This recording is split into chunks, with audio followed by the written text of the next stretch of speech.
믿음은 어떻게 말할 수 있을까? 믿음. 여러분들이 다 믿고 있죠, 그죠? 믿음은 어떻게 말할 수 있을까? 믿음은 믿음의 대상과의 관계를 통해서 맺어지게 되어 있습니다. 믿음의 대상과의 관계, 그걸 놓을 수 없어요. 시편 119편에도 보면은 계속해서 시인이 무엇을 얘기해요? 그냥 자기 혼자 얘기하는 것 같지만 항상 관계되는 대상이 있어요. 그게 믿음이에요. 믿음. 신자는 믿음의 대상인 하나님과 반드시 관계를 가져야만 확신을 가지고 살 수 있습니다. 확신이 있을 때 흔들리지 않죠. 아브라함의 믿음은 항상 누구와의 관계 가운데 성장해 왔냐면 하나님과의 관계 가운데 성장해 왔어요. 아브라함의 믿음은 하나님이 누구신지를 알게 될 때 말씀을 통해서 혹은 주변에 벌어진 사건을 통해서, 우리도 동일하죠. 말씀을 들을 때 혹은 내게 벌어진 문제나 사건 상황 때문에, 사랑과의 관계 때문에 하나님이 누구신지를 알게 될 때 바른 고백, 또 생각의 변화, 그리고 삶의 방향을 바꾸게 했어요. 아브라함의 믿음은. 우리가 지금 아브라함과 같이 걸어오고 있잖아요. 아브라함을 보면 어땠어요? 애굽에 내려가서 그의 아내 사레를 바로에게 빼앗겼어요.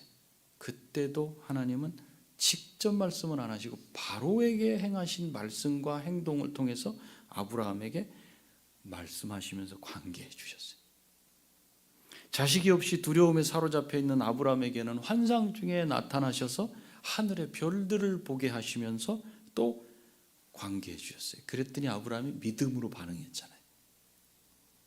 그리고 그때로부터 11년이 지나서 여전히 자식이 없을 때 하갈을 첩으로 들인 사건에서는 누구를 통해서 말씀해 주셨어요? 하갈을 통해서. 아무 말씀을 아브라함과 사레에게는 안 하셨어요. 하갈을 통해서, 하갈의 입을 통해서 대신 전달하게 했고, 하갈이 가던 길을 방향을 바꿔서 다시 돌아오게 했던 것을 알게 됐어요. 그렇게 하지 말아라. 내가 보고 있다. 하갈에게 말씀하시지만 아브라함과 사레는 그걸 또 들어서 하나님과 또 관계했어요. 하나님은 이렇게 직접 혹은 간접적으로 다른 사람을 통해서 또는 환상 중에 믿는 아브라함과 관계하면서 그의 믿음이 점점 자라게 했어요. 믿음은 이렇게 비례해서 자라지 않는다 그랬죠. 오르락내리락. 그냥 10년 전, 20년 전 똑같은 것 같은데 뭔가 조금씩 변화돼요. 꼬불꼬불 그러면서 계속해서 하나님이 변화시켜가는 그 과정이에요. 우리의 믿음도 우리의 환경의 변화와 우리에게 일어난 사건, 사고들 속에서 이게 맺어지고 또 자라게 돼 있어요. 그러나 무엇보다도 필연적으로 있어야 되는 게 있는데, 그것이 하나님께서 내게 친히 내가 너를 보고 있다, 내가 너를 알고 있다, 염려하지 마라, 이 한마디 말씀으로 만나주시는 거예요. 지금 이 자리에서 여러분은 말씀으로 하나님을 만남으로 관계하는 거예요. 이것이 관계예요. 관계가 없이는 신앙이 자라지 않아요. 그렇기 때문에 말씀하시는 하나님을 내가 만나느냐, 만나지 못하느냐 하는 것은 내 신앙이 자라느냐 그렇지 않느냐를 결정짓는 가장 중요한 원인이 될 수 있어요. 오늘 우리는 아브라함을 만나주시는 하나님을 우리도 만나요. 여기서 그렇게 만나게 되므로 우리의 믿음에 확신이 더해지는 시간이 되시기 바랍니다. 오늘 본문은 두 부분으로 나뉘어져요. 사실은 할 분량이 엄청나게 많은데 두 부분 중에 다 초점을 맞출 수는 없을 것 같아요. 첫 번째는 여호와께서 아브라함에게 나타나셔요. 그리고 하시는 말씀이 1절에 나와요. 그리고 2절부터 8절까지에는 이제 언약의 내용이 나와요. 언약. 먼저 하나님께서 아브라함에게 나타나신 이야기를 한번 살펴보겠습니다. 1절을 보시면 아브라함에게 나타나신 하나님께서는 나는 전능한 하나님이라, 너는 내 앞에서 행하여 완전하라, 이렇게 말씀하셔요. 이때 아브라함의 나이가 몇 살이에요? 99세 때. 지금 99세 된 아브라함에게 나타나셨다는 것은 무슨 의미가 있을까? 아브라함은 몇 세의 아들을 낳죠? 100세의 아들을 낳아요. 그러니까 그 숫자를 알고 있는 분은 99세 때, 그러면 1년 남았다, 이걸 알 수 있어요. 또 다르게 생각하면 아브라함이 참 여기까지 잘 견뎠다 이렇게 생각할 수 있어요. 그 이전의 우여곡절을 알고 있는 분들은 왔다 갔다 하면서 여기까지 왔다라는 사실을 알 수 있을 거예요. 즉 100세 아들을 낳는데 내년에는 아들을 낳을 것을 이제 알리시려고 아브라함에게 나타나셨구나 하는 걸 알 수 있어요. 첫 1절을 읽으면서 우리가 이미 지난 시간에 보았듯이 16장 17절에서는 아브라함이 이스마엘을 낳았어요. 몇 살이었죠? 80? 바로 그 앞에 있잖아요. 17장 앞에 16절 몇 살? 86세. 그러면 99세가 되는 17장과 16장 사이의 시간 간격은 몇 살이 얼마나 되죠? 13년. 그 사이에 뭐가 있었는지 무슨 일이 있었는지 아브라함이 정말 어떻게 했는지 이런 거 하나도 기록이 안 돼 있어요. 그래서 뭐 그것을 굳이 알려고 할 필요는 없어요. 그러나 생각은 해볼 수 있어요. 단순히 99세에 나타나셔서 내년에 아들을 낳을 것이라고만 말씀하신 것이 아니기 때문에 그래요. 이전에도 그러하였듯이 하나님께서는 86세 이후에 13년의 시간 동안 여전히 아브라함을 보시고 인도하셨어요. 왜요? 하나님의 성품이에요. 신실하심, 변함없으심. 그가 어떻게 대하든지 하나님은 똑같아요. 저와 여러분들을 향해서도 똑같아요. 그걸 잊으시면 안 돼요. 그렇기 때문에 오늘 본문을 통해서는 99세 때 하나님께서 아브라함에게 나타나셔서 하신 말씀에 초점을 좀 맞춰서 봐야 돼요. 99세가 무슨 의미가 있을까? 아브라함이 99세일 때는 아브라함이 가나안으로 들어온 지 몇 년이 지났을 때인가요? 숫자를 자꾸 얘기하는데 75세에 들어왔으니까 99세면 24, 24년이 되는 때예요. 가나안에 들어온 지 약 24년이 지났을 때 하나님께서 아브라함에게 말씀하신 것이 17장이에요. 그럼 긴 세월 동안 아브라함은 하나님을 성실하게 믿고 살아왔다고 말할 수 있을까요? 말할 수 있죠. 우리는 말할 수 있을까요? 여기에 답을 네 이렇게 말하지 못하는 이유가 있어요. 그게 뭔가? 성실하다 그러면 완전히 완벽하게 성실하다 이거예요.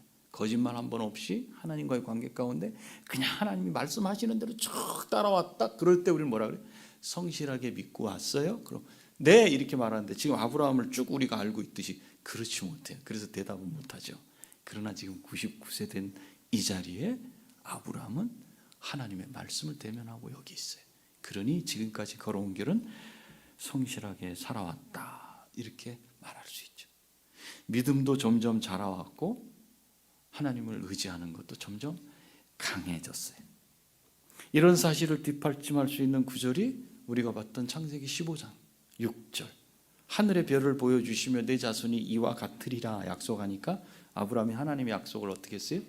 믿었더라. 그리고 하나님께서는 여호와를 믿으니 그것을 그의 의로 여기셨다 이렇게 했어요. 우리는 계속 완벽을 추구해. 그 다음 계단, 그 다음 계단. 그래서 이런 걸 그냥 우습게 넘길 수 있어요.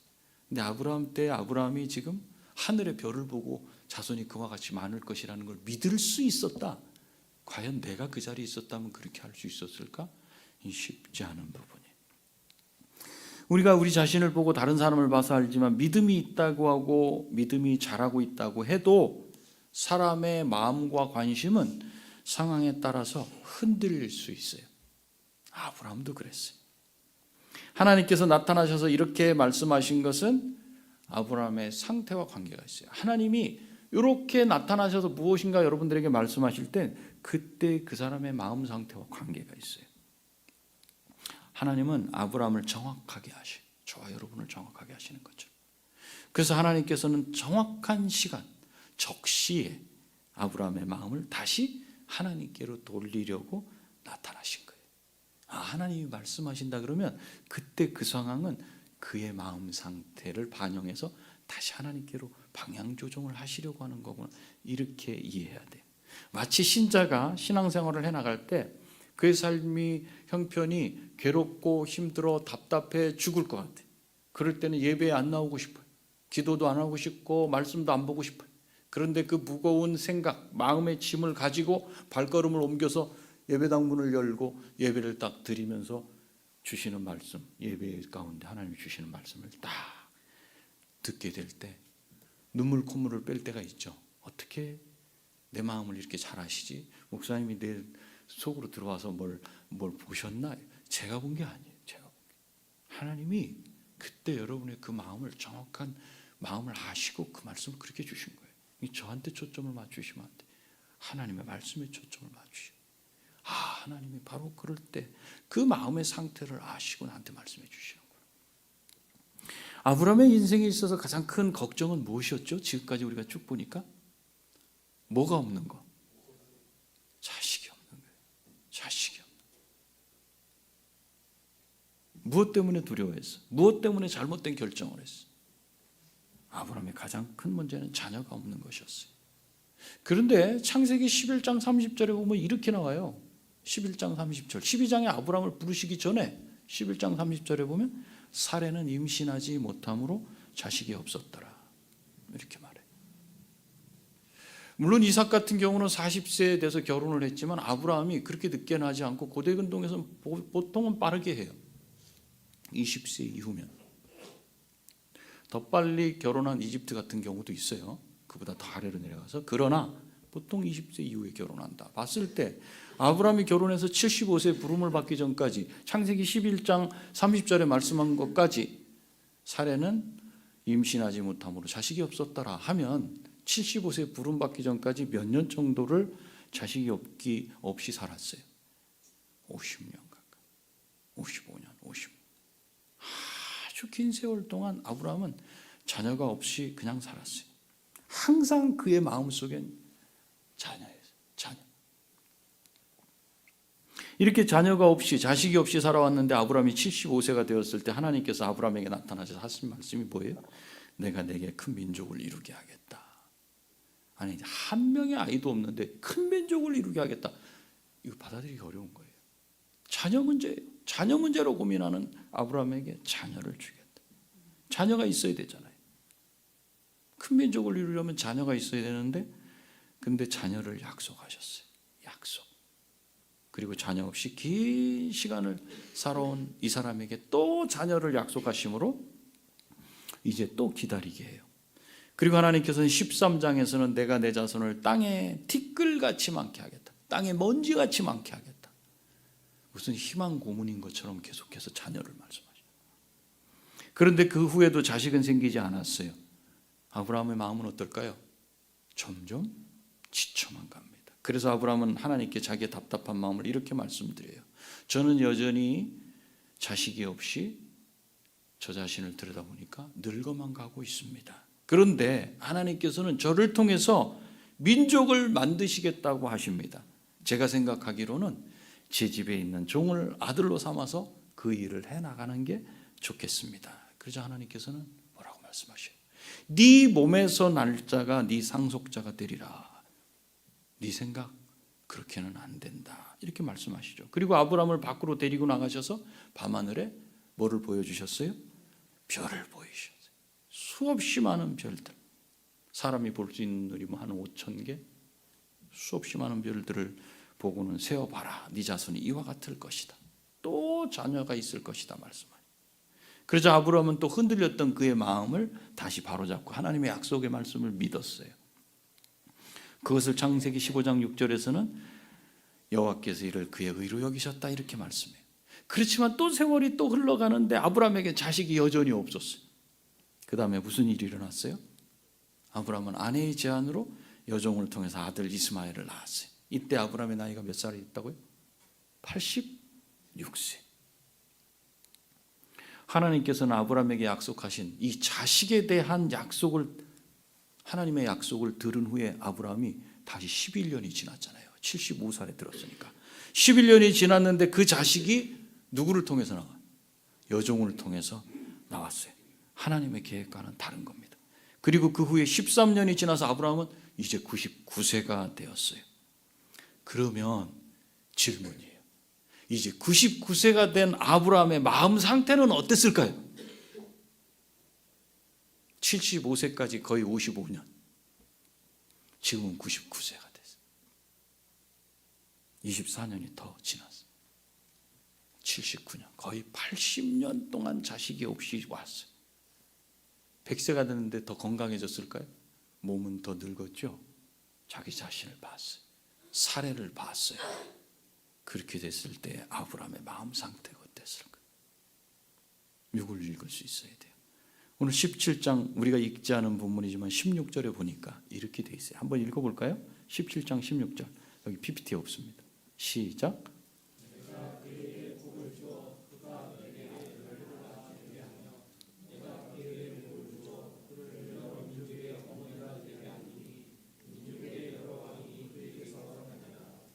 지금까지 해오신 자녀에 대한 말씀을 더 정확하고 분명하게 풀어서 말씀하셨어요.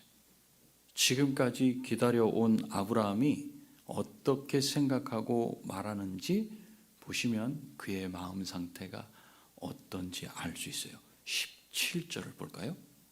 대답을 이렇게 합니다. 아브라함이 엎드려 웃으며 마음속으로 이르되, 이거 마음속으로 한 거예요. 하나님 앞에 감히 이렇게 말씀만 드리진 않았어요. 100세 된 사람이 어찌 자식을 낳을까? 사라는 90세니 어찌 출산하리요? 이 마음속으로 생각한 거예요. 그리고 18절은 이제 말해요. 하나님 앞에. 아브라함이 이에 하나님께 아뢰되 이스마엘이나 하나님 앞에 살기를 원하나이다. 자기의 마음을 말로 이렇게 표현했어요. 99세가 된 아브라함에게 무슨 일이 일어난 거예요? 지난 13년 동안 86년 이스마엘을 낳은 이후로 86년 동안 13년 동안 무슨 일이 있는지 성경은 없어요. 여기는 없지만 그 안에 뭐가 일어났다는 걸 알 수 있어요. 이걸 보면서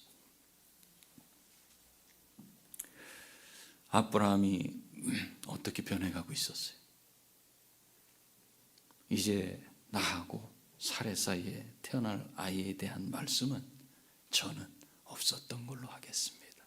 그러면서 그 눈을 어디로 돌렸어요? 이스마엘에게 돌리고, 이스마엘이 잘 자라주는 것에 만족을 하고 마음을 접기 시작했어요. 그 마음엔 뭐가 있었어요? 하나님의 약속이 있었어요. 그 약속 이제 접겠다. 왜? 안 되잖아. 나한테 가능성이 하나도 없어지잖아. 이스마엘을 낳고 한 2, 3년이라도 했으면 뭔가 될 것 같았는데 지금 몇 년이 지났어? 10년이 지났어. 11년이 지나.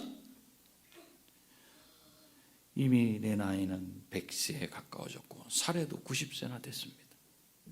하나님 말씀은 감사합니다. 약속해 주시고 민족을 이루겠다고 하신 말씀은 감사하지만 말씀대로 될 수 없는 저희 몸 상태가 되었습니다.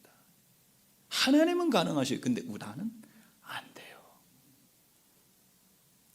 그냥 하갈을 통해 낳은 이스마엘이나 하나님 앞에서 잘 살기를 바랍니다. 잘 자라게 해주셔서 감사합니다. 그냥 한마디로 저는 이제 자식 문제 하나님 저 이제 그만 포기했습니다. 그거는 더 이상 말씀하지 마십시오. 이것이 아브라함의 마음 상태였어요. 16장과 17장 사이에 벌어진 일이에요. 하나님 말씀을 붙들고 여기까지 왔는데 그 말씀을 포기하겠다는 아브라함의 마음을 하나님께서는 어떤 말씀으로 돌이키실 수 있을까요? 이렇게 오랜 80년 정도를 자식 문제 때문에 고민하고 그냥 엎치락뒤치락 여기까지 온 아브라함의 마음을 어떻게 돌이킬 수 있어요? 13년 동안 이스마엘을 낳은 이후 13년 동안의 아브라함의 마음은 굳어져 버렸어요. 사람이 한 번 마음이 굳으면요, 이 돌이켜 세우는 건 어려워요. 그때 무슨 말로 그를 돌이켜 세울 수 있어요? 이런 상황에 있는 아브라함에게 하나님이 나타나셨어요. 그리고 하신 말씀이 1절이에요. 과연 1절 말씀으로 돌이켜 세우실 수 있을까? 뭐라 그러세요? 1절에서 나는 전능한 하나님이라. 이 말씀이 아브라함의 마음을 돌려놓았을까요? 하나님은 원래부터 전능하신 하나님이셨어요. 그랬지만 이렇게 자신을 가리켜 나는 전능한 하나님이다 라고 말씀한 건 창세기에서 여기가 처음이에요. 그렇다고 해서 아브라함이 하나님의 전능하심을 의심하거나 모르고 있었어요? 그렇지 않아요. 지금까지 하나님의 전능하심을 충분하게 알고 살아왔어요. 그래서 하늘의 별을 보여주시고 내 자손이 이와 같이 많을 것이다 라고 말씀을 하실 때 그걸 믿었던 거예요. 가능하신 분입니다. 하나님은 전능하시니까. 그럼 왜 이렇게 1절에서 말씀하셨을까? 전능하신 하나님을 아브라함이 모르는 게 아니고 알고 있지만 그 아는 것을 믿는 데 문제가 있었던 거예요. 아브라함은 하나님이 전능하신 분이라는 것을 알고 있고 마음으로 받아들였어요. 그러나 하나님이 전능하신 분이라는 것에 대해서 온 마음을 다해서 지금까지 하나님께 반응해 오지는 않았던 겁니다. 뭐가 부족했냐? 신뢰와 순종이 부족했어요. 이것은 저와 여러분도 똑같아요. 우린 전능하신 하나님 이렇게 전능하시다 그래요. 그런데 내가 반응은 어떻게? 삶 속에서 온전히 신뢰해요? 전심으로 신뢰해요? 다윗과 같이 전심으로 하나님을 순종해요? 이게 잘 안 되는. 자기의 모든 것을 다 맡기지 못해. 저와 여러분이 모든 걸 다 맡기지 못해. 전능하신 하나님 앞에. 그것이 하나님께서 보신 아브라함의 마음 상태였고 아브라함의 믿음의 99세 때의 현 주소였어요.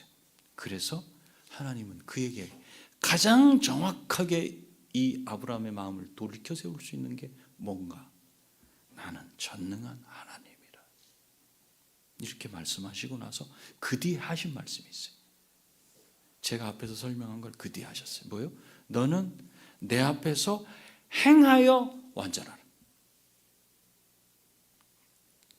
아브라함이 이 말씀을 들었을 때 무슨 생각이 들었을 것 같아요, 여러분? 지나온 세월 동안 자신이 자녀의 문제에 대해서 어떻게 행해왔는지 돌아보지 않았겠어요?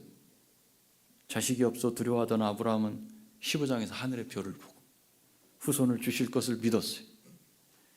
그렇지만 16장에서는 그 전능하신 하나님을 다 믿지 못하니까 어떻게 했어요? 아내의 제안대로 여종을 통해서 이스마엘을 낳았어요. 전능하심을 정말로 믿었다면 그렇게 하면 안 되죠. 다 믿지 못했다는 거예요. 내가 이렇게 늙었는데 애를 낳게 해주실 수 있을까? 불안해하니까 종을 통해서라도 자녀를 낳으면 되겠다. 이렇게 생각한 거예요. 이것은 하나님의 전능하심을 온전히 믿지 못하는 행동이었어요. 하나님의 전능하심을 아브라함이 못 믿는 건 아니지만 하나님의 전능하심을 온전히 믿어야 하는 순간에 항상 1%가 부족했어요. 그래서 다른 결정을 해요. 그래서 이런 아브라함의 마음을 잘 알고 계신 하나님께서 나타나셔서 하신 말씀이 나는 전능한 하나님이라. 1절 너는 내 앞에서 행하여 온전하라, 완전하라. 여기 두 대조가 나와요. 뭐예요? 나는 이렇다는 거예요. 나는 변함없다는 거예요. 내가 누군지를 분명히 안다면 지금까지 해왔던 것처럼 엎치락뒤치락 하지 말고 내 앞에서 행하여 어떻게 하라? 완전하라. 네 마음을 나한테 다 줘라. 네 마음을 나한테 다 채워라.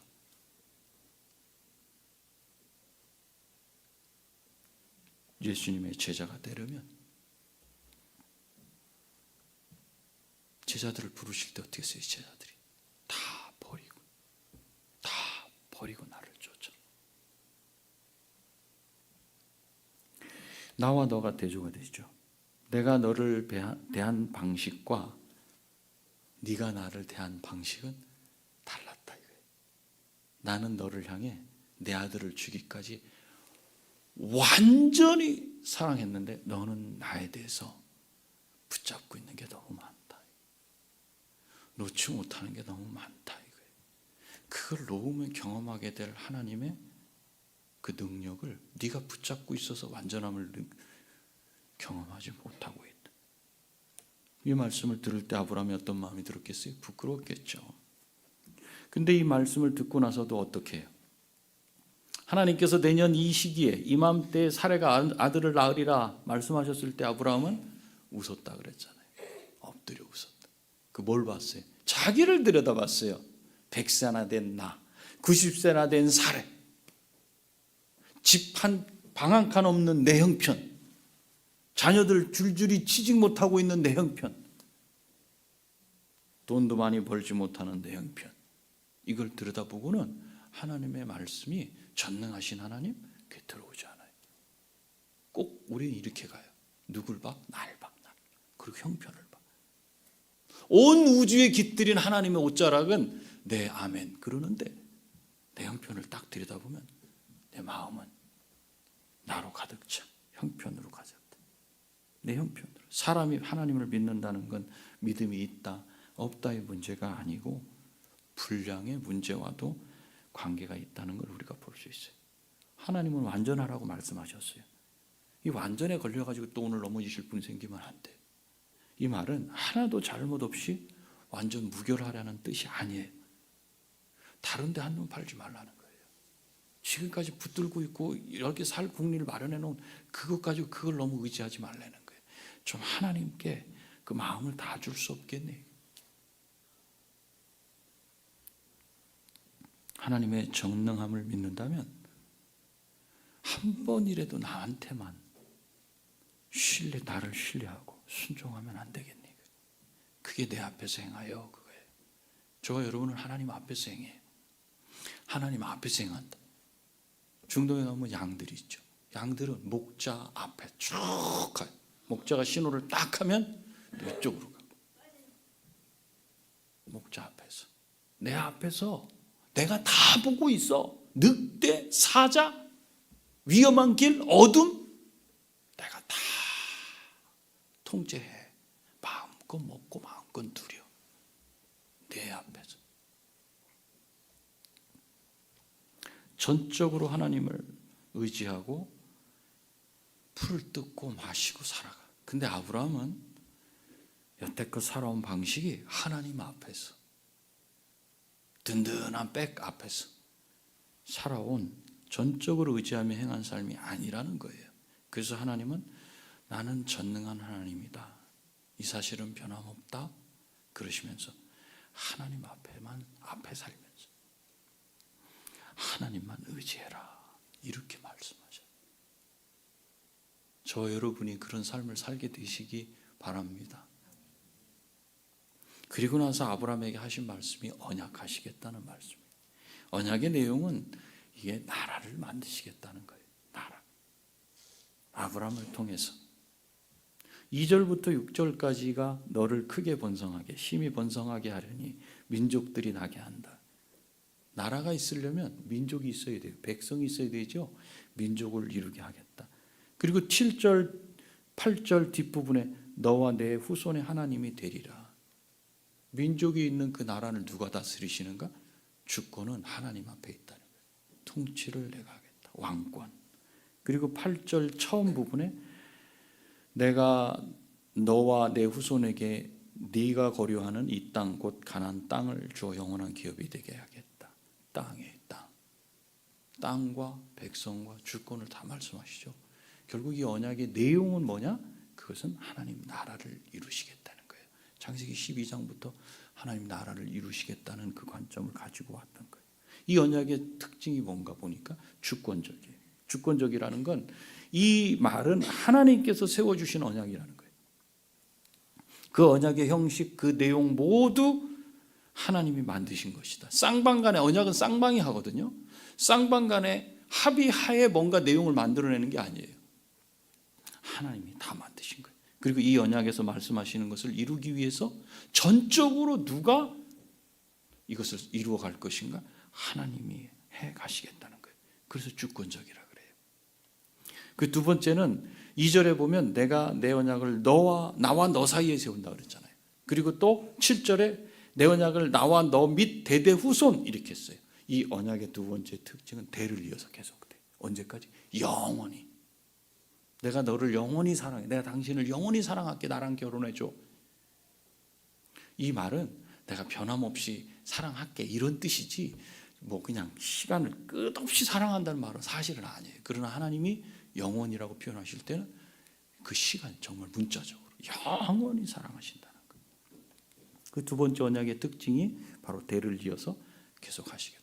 세 번째 언약의 특징이 오늘 서두에 말씀드린 것과 같은 관점으로 지금 설명하고 제가 여기에 초점을 맞춰요. 관계적이에요.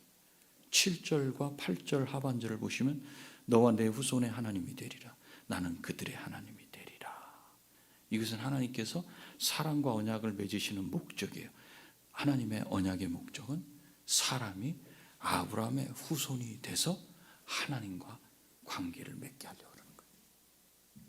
그럼 우리는 아브라함과 어떻게 연결되어 있어요? 갈라디아서 3장 29절 말씀 한번 읽습니다. 본문 여기 있죠? 한번 읽어볼까요? 시작.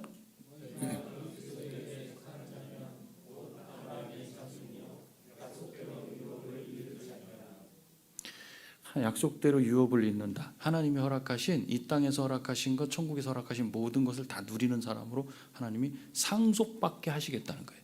우리는 아브라함의 후손이 맞아요. 맞습니까? 왜 맞죠? 누구에게 속해 있기 때문에? 그리스도 안에 속해 있기 때문에 하나님의 약속하신 아브라함의 후손이에요. 그래서 이 하나님이 아브라함에게 약속하신 대로 지금 우리의 하나님도 되시는 거예요. 그런데 이렇게 우리와 관계하시는 하나님은 어떤 하나님이신가? 전능하신 하나님이라고 1절에 말씀하시는 거예요. 전능하신 하나님과 우리가 관계를 맺고 있어요. 그 관계는 끊어지지 않고 지속적이에요. 영원히 이루어져요. 그렇기 때문에 그리스도인에게 있어서 가장 중요한 건 무엇인가? 하나님과의 관계를 튼튼하게 단단하게 맺고 있는가.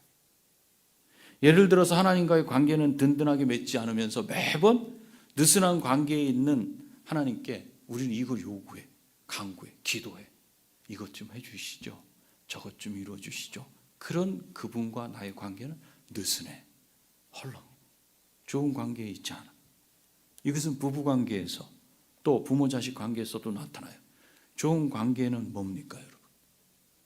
부부 사이의 좋은 관계는 뭐예요? 어떤 부부가 좋은 관계 가운데 있는 부부죠? 부부 사이에 서로 말 한마디 없어.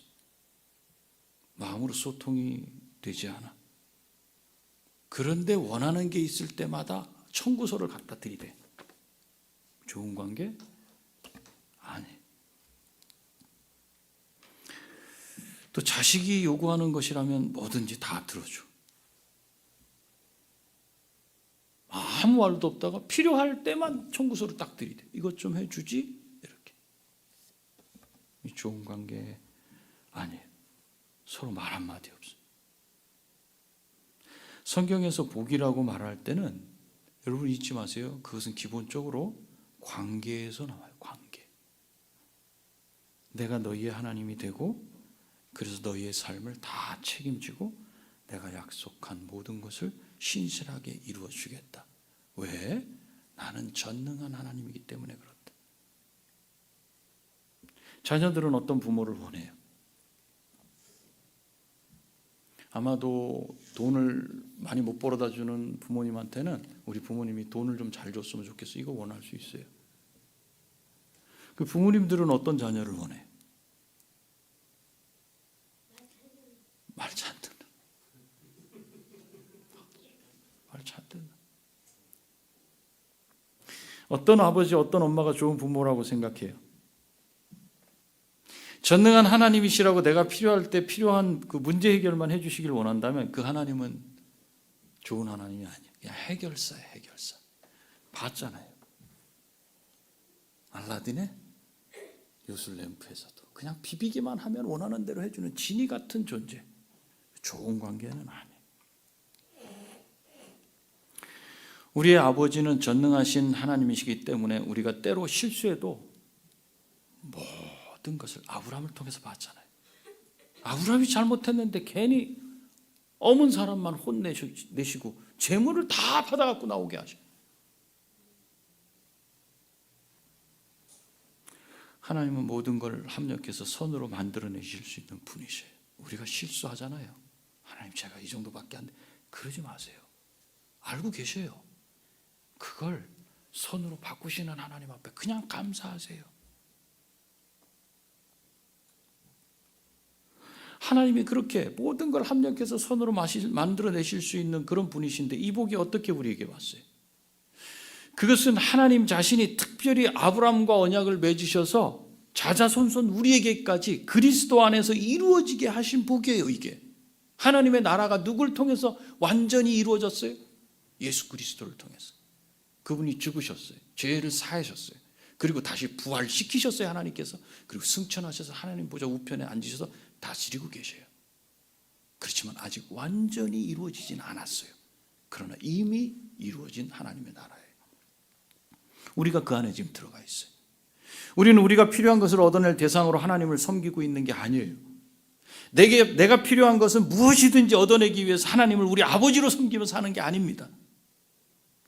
정말 하나님과 진정하고 친밀한 관계를 누리며 살기 위해서 하나님께서 우리를 자녀 삼으시고 우리의 아버지가 되신 겁니다.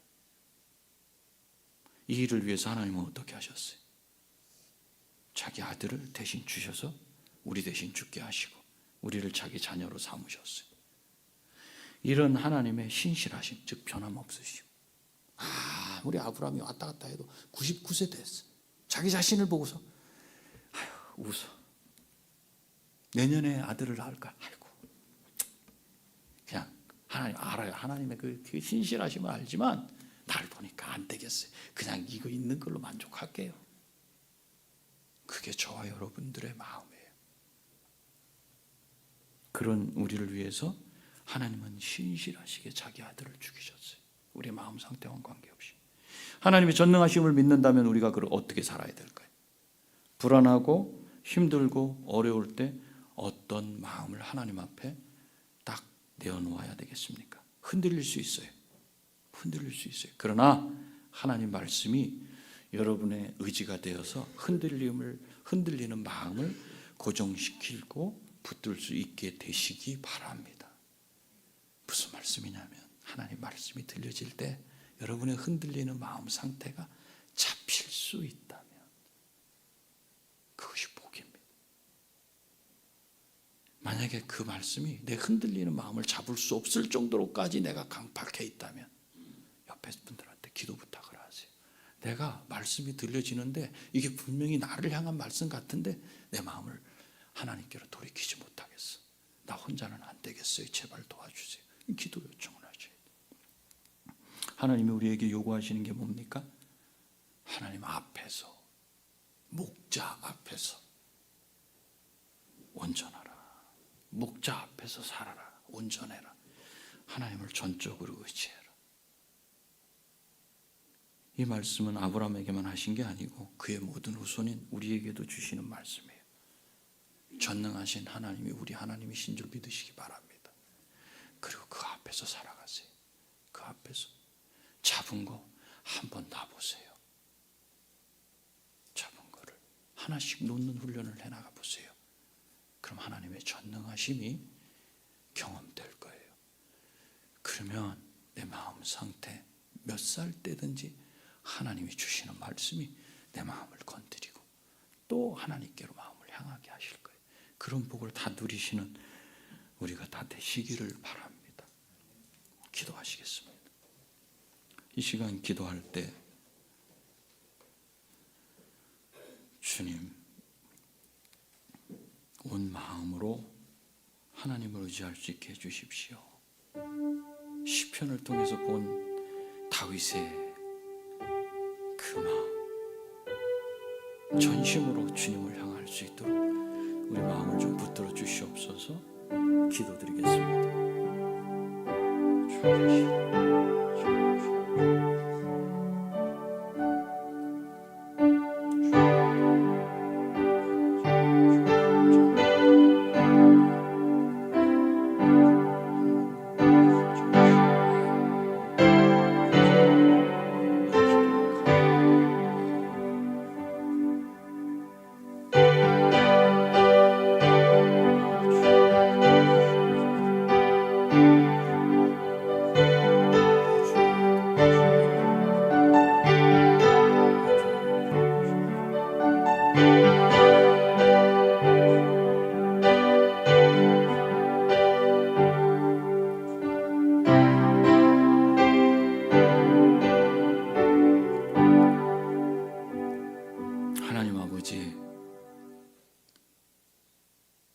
변함 없으시고 완전하신 전능하신 하나님, 그 하나님이 우리의 하나님 되심에 감사합니다. 그 하나님께 우리의 마음의 성적표는 항상 낙제였습니다. 그럼에도 불구하고 우리를 향하신 그 하나님의 사랑을 예수 그리스도를 통해서 완벽하게 보여주신 것 감사합니다. 우리의 믿음이 날마다 자라가게 하시는 것은 하나님의 전적인 은혜입니다. 우리가 우리 자신을 들여다볼 때 우리는 날마다 저 나락으로 떨어지고 작아집니다. 그래서 하나님이 할 수 있다 하셔도 우리는 포기합니다. 그런 우리에게 내가 전능하니 너는 내 앞에서 행하여 완전하라 하신 그 말씀대로 우리의 마음을 다시 잡고 하나님께로 향하기를 원하오니 성령께서 우리의 마음을 붙드시고 이 길을 잘 걸어갈 수 있도록 은혜 베풀어 주시옵소서. 감사합니다. 예수님의 거룩하신 이름으로 기도합니다. 아멘.